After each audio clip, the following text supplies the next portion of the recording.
Hello, здравствуйте. Our Soviet safari continues into the polar region, which is the realm of our great white bear. The Soviet Union has a larger slice of the Arctic than any other country. It stretches 4,000 miles, or a third of the way around the globe, from the Barents Sea north of Norway to the Bering Sea, which separates Siberia from Alaska. In winter, it's a harsh, inhospitable place. But in summer, the tundra bursts into life and is visited by many birds which have flown in from all parts of the world. So we begin our exploration of the Soviet Arctic way to the northeast on Ostrov Wrangel, Wrangel Island, where some very hardy creatures brave the winter's bitter weather.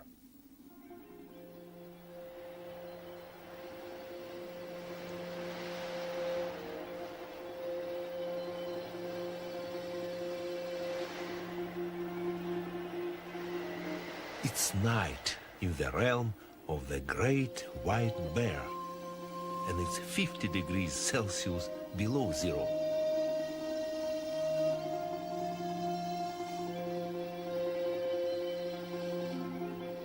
The sun doesn't rise on our Arctic frontier until the end of January, when it reveals a landscape blasted by the freezing polar winds.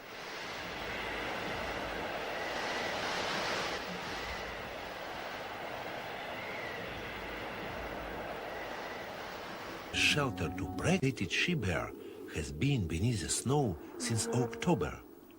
Her offspring was born at the end of December, blind, almost naked, and barely the size of a puppy. Now it's growing fast on the mother's rich, creamy milk.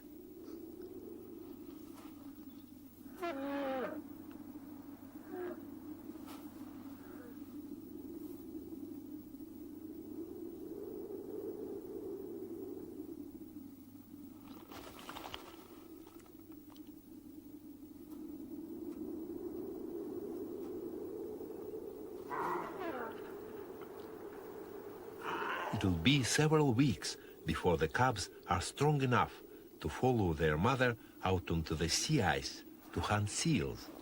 Until then, they'll keep to their relatively snug snow nurseries.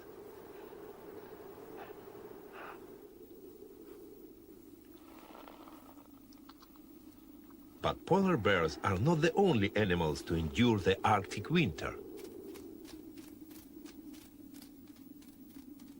Every day, Arctic foxes must brave the elements while scavenging for food on the surface. With such dense and fluffy fur, they're exceptionally well wrapped against the bitter cold. So are muskox. They're relics from the Ice Age. Their thick fur coats insulate them against the winter weather, and by kicking away the snow, they're able to expose the tundra vegetation. Under the snow, lemmings continue to nibble away.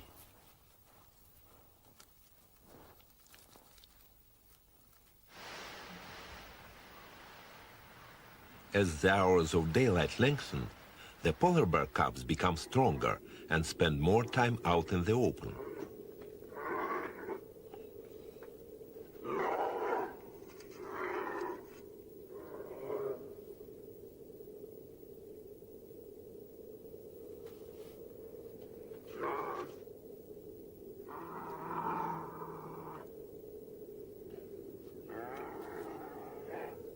Each year, about 200 polar bears give birth under the snow.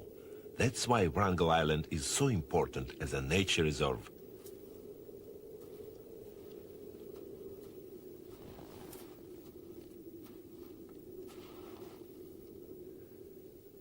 The muskox produce their calves in April. As they're born soaking wet onto the snow, their survival is nothing short of a miracle.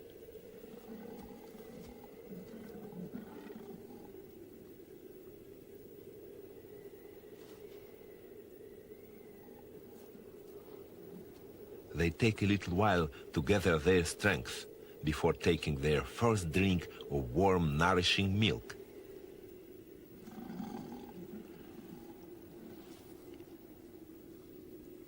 Wild muskox became extinct in Siberia more than 10,000 years ago. But in 1975, we reintroduced them from North America. On Wrangel Island, there are now over 100 of them living on the tundra. As the winter recedes, the bears leave home.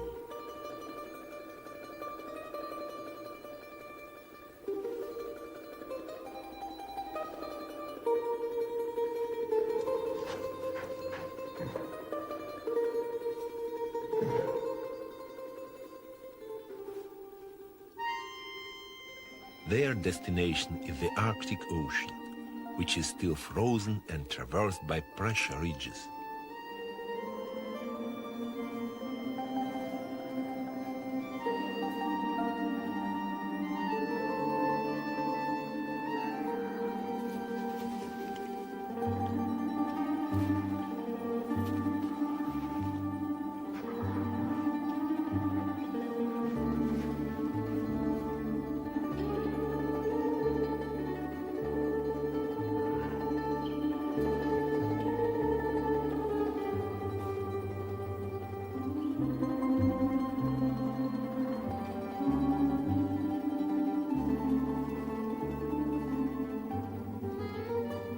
Young bears will face many dangers, not least from males roaming the pack ice, who will kill cubs if they can.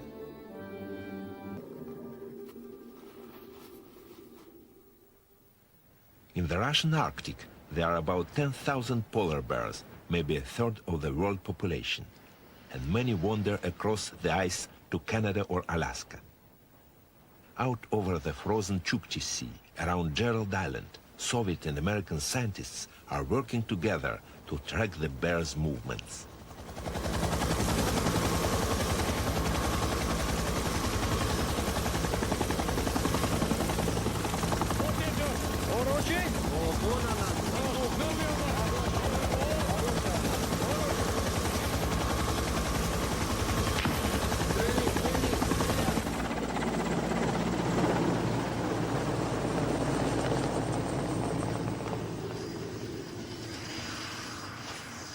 The dart injects a drug that renders the bear temporarily helpless. That's Nikita Ovsyannikov, a Russian expert on Arctic mammals. The cubs stay with their mother and are about to be weighed.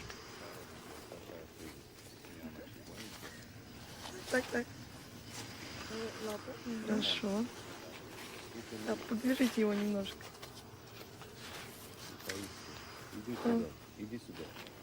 Что-то около 12, да?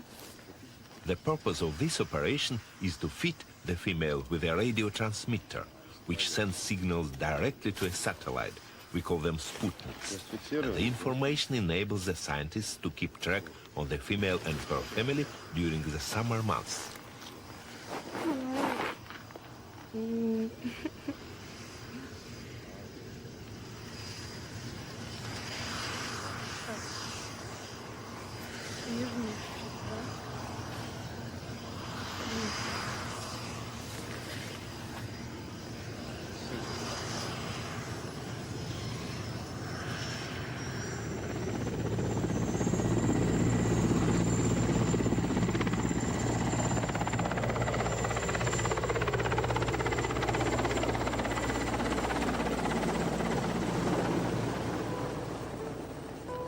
The she-bear will now support herself and her family by killing seals and walruses in the vast icy domain of the Arctic Ocean.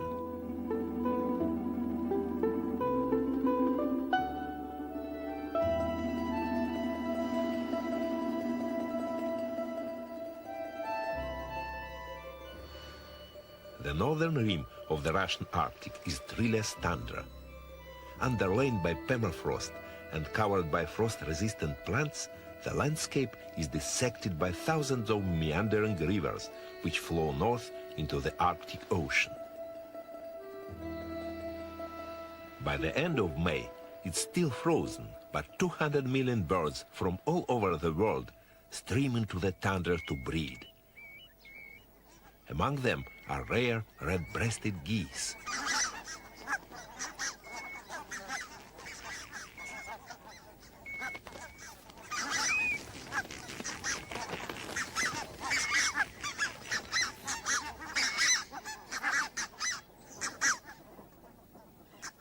they've flown 2,500 miles across Russia, from their wintering grounds around the Caspian and Black Seas to the Taimyr Peninsula in western Siberia.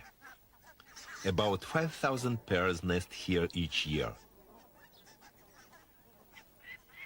They appear to court disaster by choosing very fierce neighbors, peregrine falcons.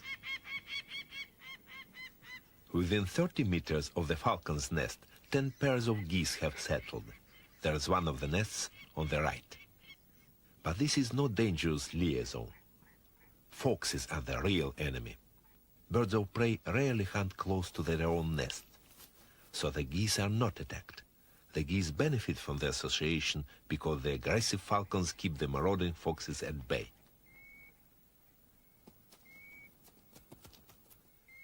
Under the watchful eye of the peregrines, the geese are able to incubate their eggs safely.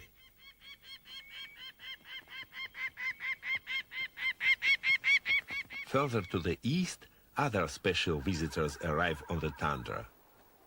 Ross's gulls.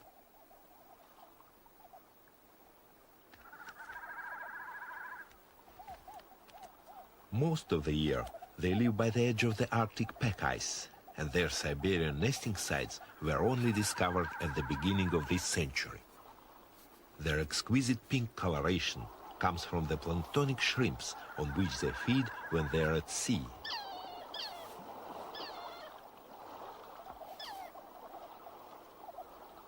When they first arrive on the tundra, they eat frozen fish and crustaceans that are released from the ice as it melts.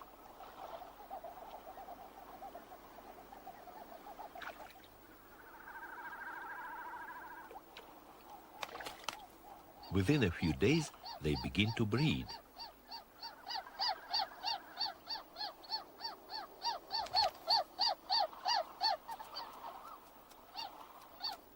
Courtship feeding by the cock not only cements the pair bond, but also provides the hen with a little extra nourishment for egg laying.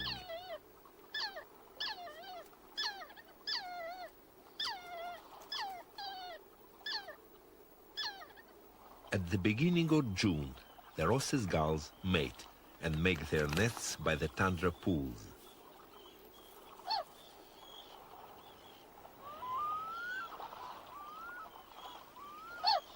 For neighbors, they have Arctic terns, which wintered in Antarctica, 10,000 miles away. Magnificent white-billed divers fly in from the northern Pacific. And phalaropes.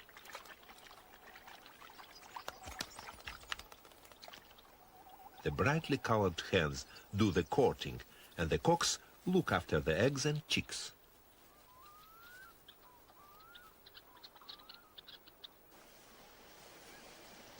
As winter loosens its grip, the Siberian rivers start to flow, and everything hurries to breed in the eternal daylight of the brief Arctic summer. On Wrangel Island, the snow geese mark the change of seasons.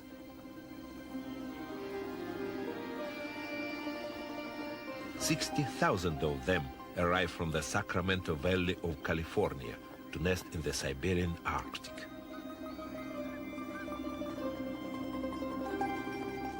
The influx of breeding geese is welcomed by the Arctic foxes. After the lean months of winter, eggs are an appetizing addition to their diet.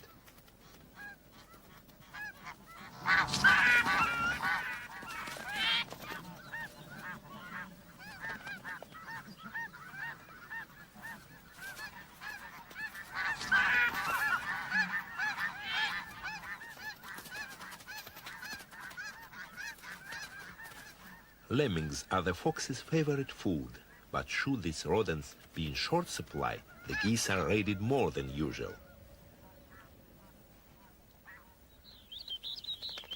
Around rocky outcrops, snow buntings display.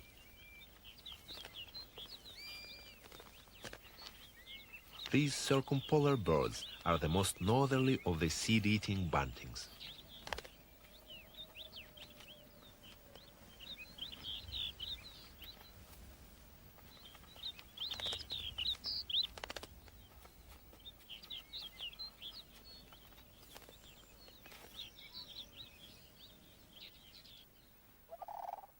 The increasing warmth of the sun brings out the willow catkins.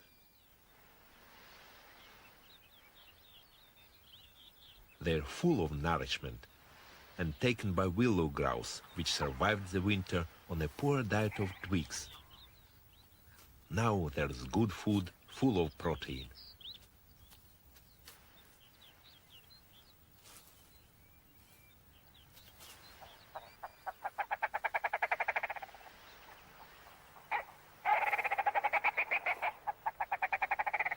Already in early June, his mate is sitting on 10 eggs. Above her, the Arctic choristers are in full voice.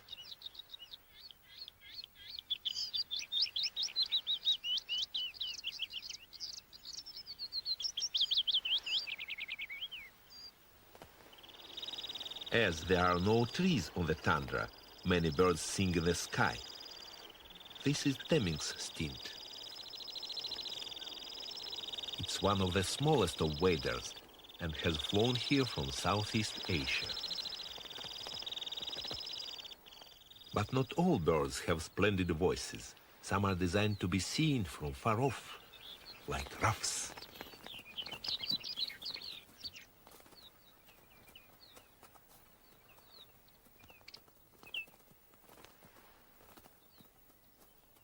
The drably dressed hens, or reeves, are attracted to the communal display grounds or leks by the cock's ostentatious plumage and posturing.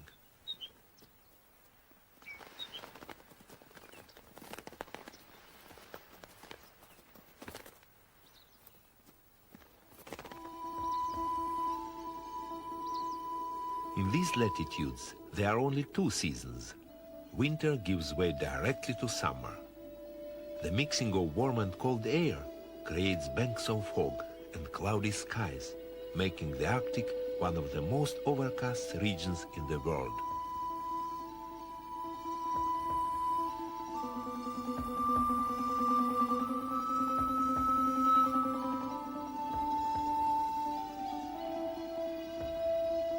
But each day, the sun swings high into the sky and helps to dissipate the cloud.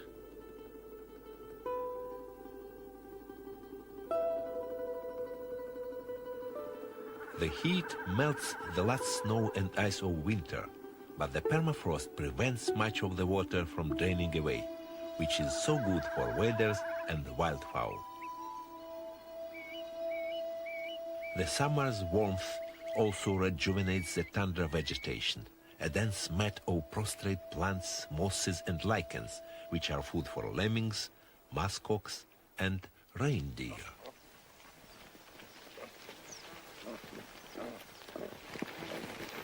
During the summer, reindeer migrate north across the tundra from the more sheltered forested regions in search of good grazing. The lives of many tribal people of the far north revolve around these creatures.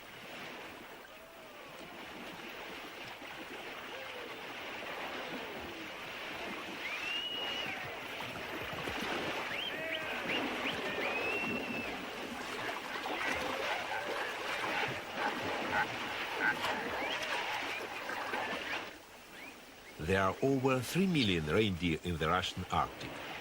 That's 3/4 of the world population. Over 2 million of them are domesticated, like these. The feral reindeer possess the same nomadic lifestyle as their wild ancestors.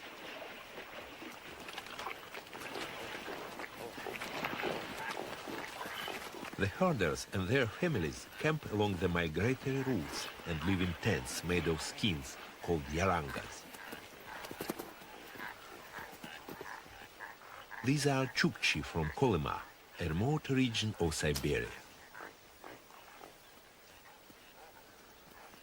Their animals produce milk, meat and skins. They also produce a yet more precious commodity.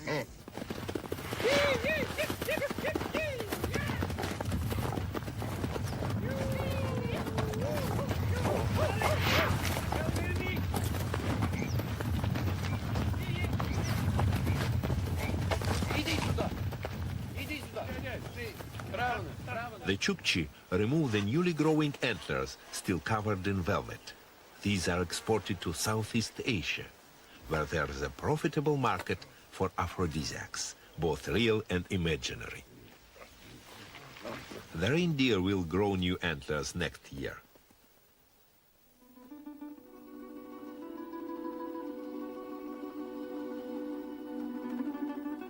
The midnight sun on Midsummer's Day.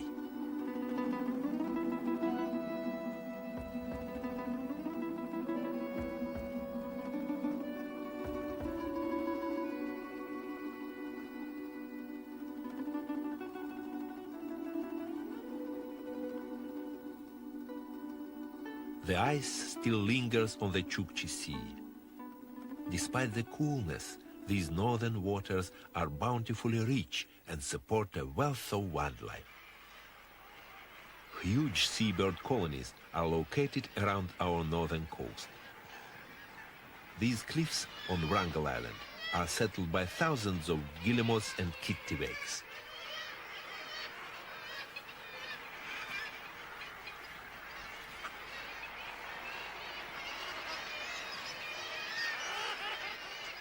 Even on such steep cliffs, the birds and their offspring are not entirely safe. Arctic foxes are now molting into their short summer coats. These creatures normally thrive on rodents, but when their normal prey is scarce, the foxes prowl around the seabird cliffs. They not only have a good nose for fallen eggs and carrion, but they also have a good head for heights.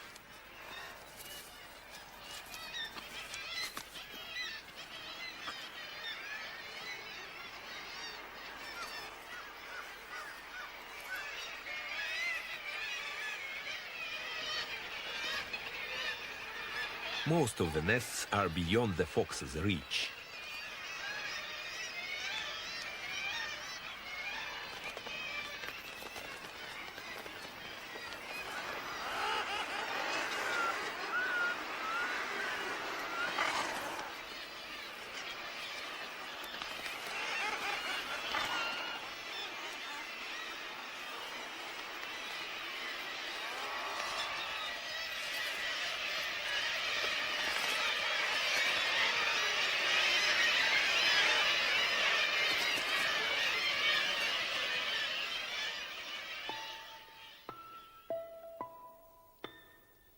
The drama between hunters and hunted continues out on the partially frozen sea.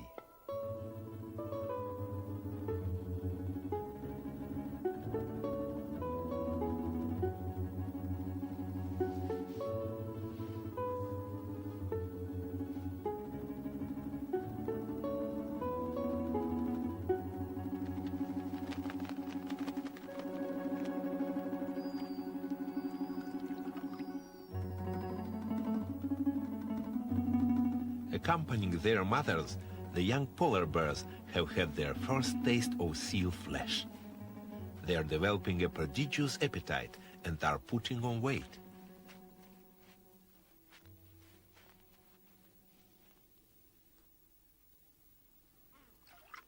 Walruses and their newborn pups also fall victim to the killer bears.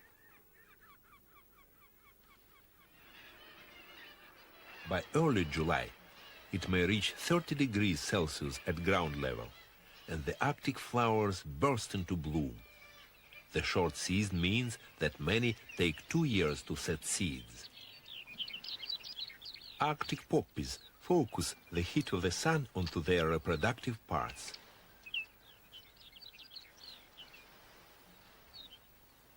Mountain avens follow the sun around the sky.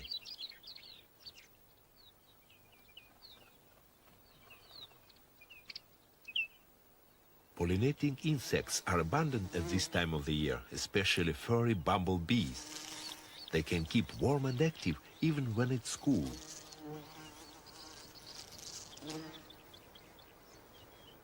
These insects are food for the thunderbirds. This is the red-spotted bluethroat.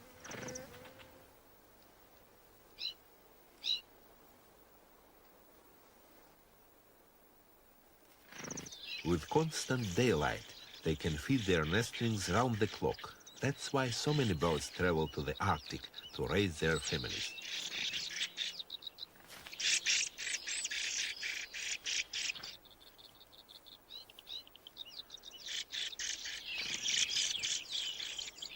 An Arctic redpoll, one of the hardiest of the northern finches. And the circumpolar Lapland bunting. Tucked beneath tussocks of grass, collared lemmings have their nests.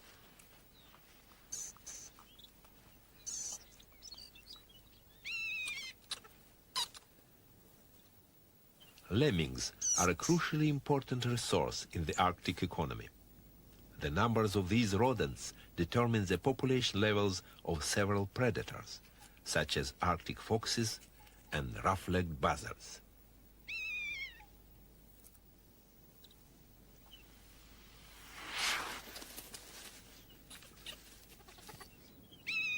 The number of buzzards fluctuates with that of their prey.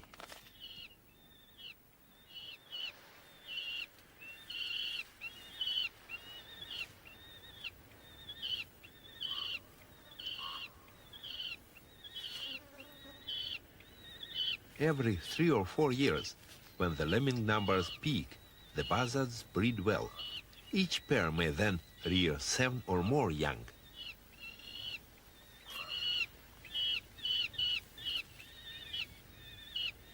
When the lemming population crashes, there are fewer buzzards, and those that do attempt to breed may hunt birds.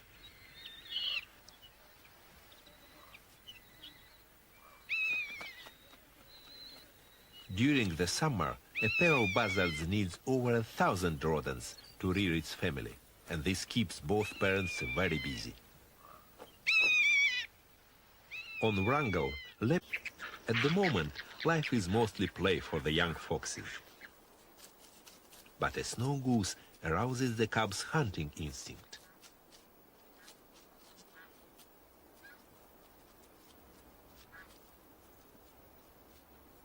But it's wishful thinking. For the moment, the balmy days of summer conceal the underlying harshness of the Arctic and its cycles of feast and famine.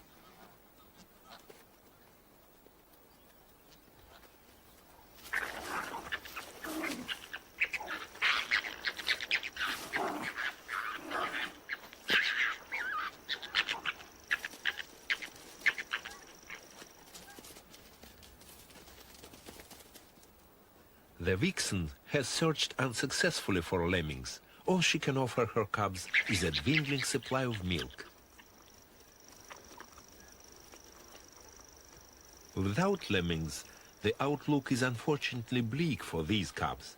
But their mother will breed again next year, when the lemming population will have partly recovered.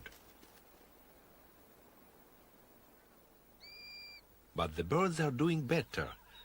Grey phalarope chicks can feed themselves. When they're so small, they need protection against the nightly frosts and chilly air. So the father frequently offers the tiny chicks his warm brood patches.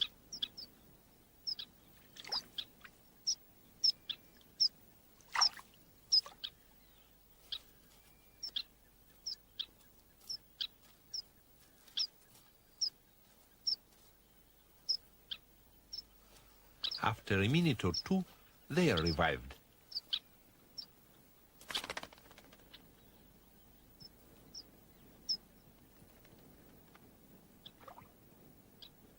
By early July, the tundra pools have warmed up, and myriads of caddis flies emerge from the water, food for the phalaropes.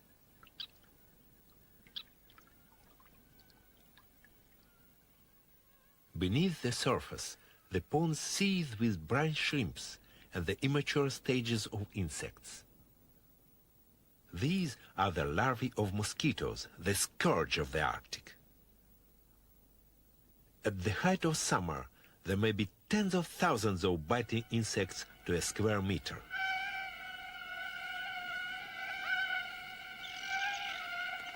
Ross's gulls gather where there is a mass emergence of midges.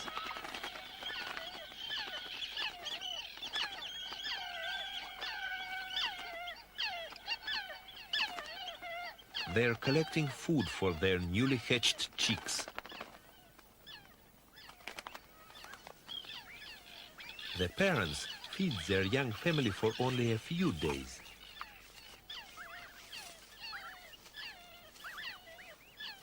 Soon the young gulls are abandoned by their parents and will have to find their own food, providing they are not eaten themselves.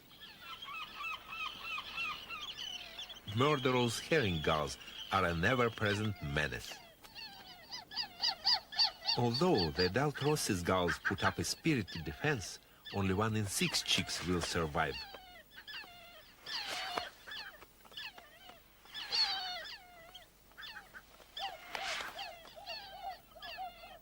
This time, the herring gull has been driven.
The mother goose must now lead her goslings past the peregrine's nest.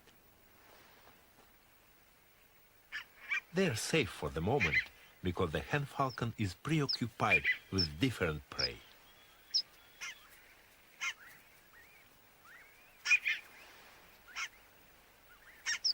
She's caught a gray phalarope for her family.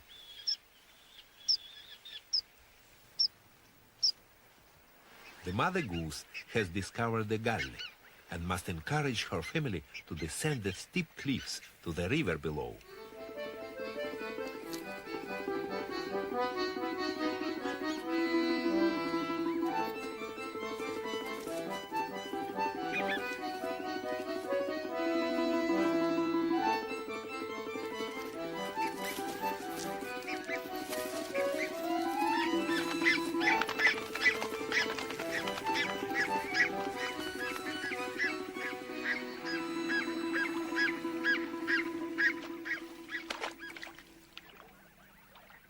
They are none the worse for their tumble.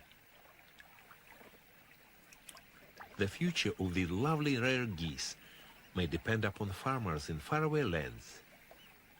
Within a month, the birds will fly south across Russia to the edge of the Black and Caspian Seas. There, they'll feed all winter on stubble. The Russian Arctic has its human hunters. These are Inuits from Wrangel Island, and they're heading for the edge of the pack ice.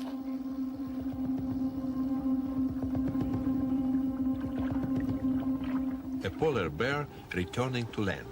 It's in no danger.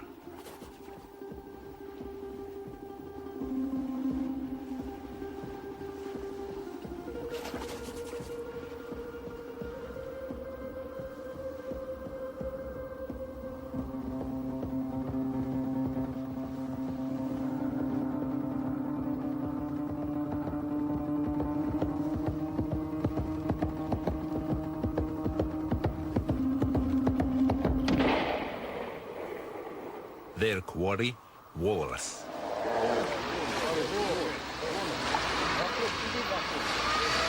These native people are allowed to take a small quota of walruses each year for food and ivory.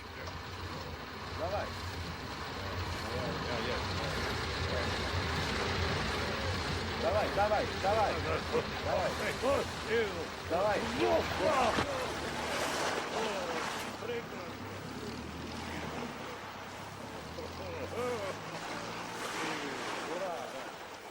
By the end of July, the sun is lower each day, and the creatures of our Arctic frontier are either preparing to face the approaching winter or getting ready to flee. The rough-legged buzzards have caught enough rodents to rear a large brood. Soon they'll soar south to Central Asia. Fledgling Ross's gulls have been deserted by their parents. They follow them north into the Arctic Ocean and to the edge of the pack ice.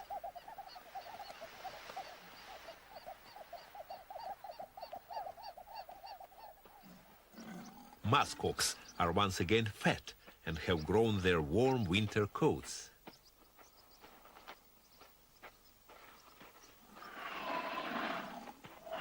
They and their calves, born in April, have all done well on the Arctic pastures.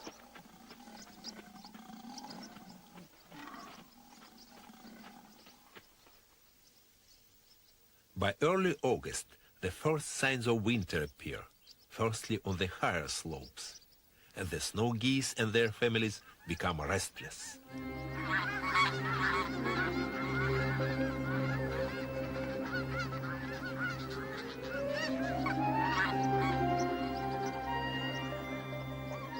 The adults have molted into fresh plumage for their long flight to North America.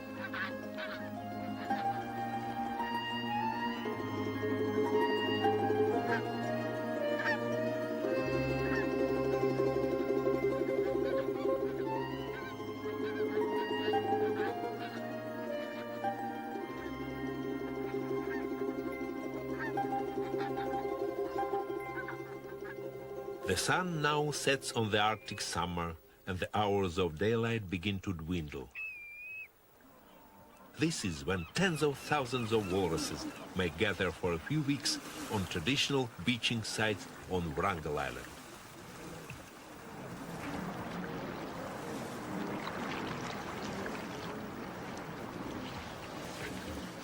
Walruses do well in this region. They feed on clams, shellfish, which prosper on the soil of the land bridge that once joined Asia with North America and which now forms the muddy bottom of the shallow Chukchi Sea.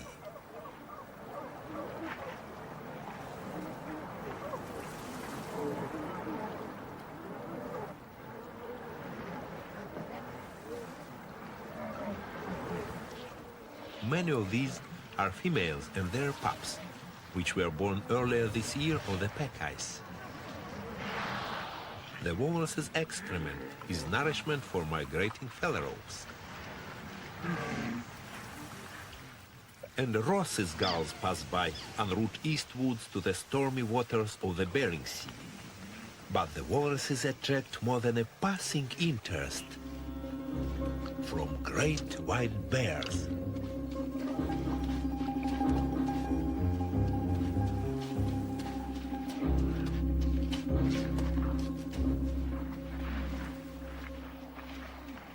This must appear.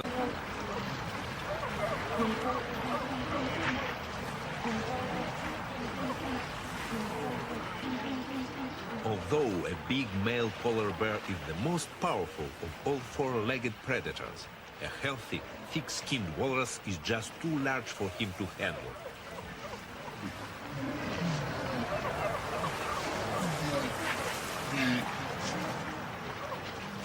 With no sick or dying walruses, the bear's best chance is to locate a defenseless pup and drag it clear of the mass of heat. This amazing concentration of walruses and polar bears occurs only once in a decade, when the summer has been especially mild and the pack ice around Wrangel has melted more than usual. With no ice to rest on, the walruses and bears gather on the beaches. The cubs born earlier in the year join the feast. They've now grown significantly after a summer with their mother, hunting seals. But they are not yet old enough to kill for themselves.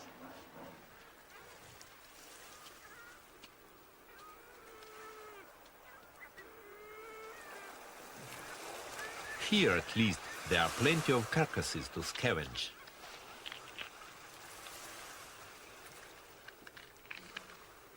By gorging themselves, the bears put on as much fat as possible in preparation for the winter. Soon the walruses will depart, and the sea will freeze over, enabling the bears to look for seals and their breeding holes out on the ice. However, while the walruses linger on the beaches, the killing continues, and the bears become ever more bloated.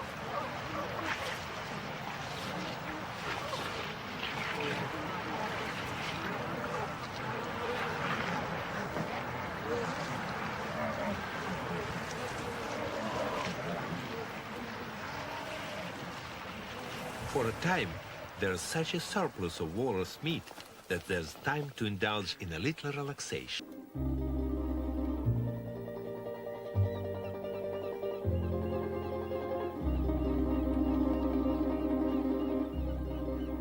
In October, the pregnant females head for the slopes, where they'll spend the next 5 months. They don't excavate dens, but wait to be covered up. Eventually, the north wind brings snow.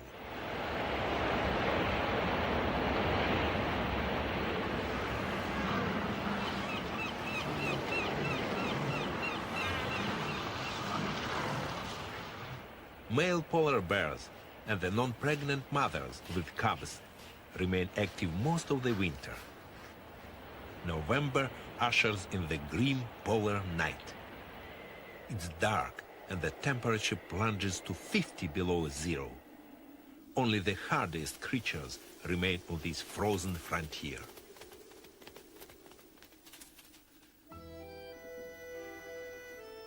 The sun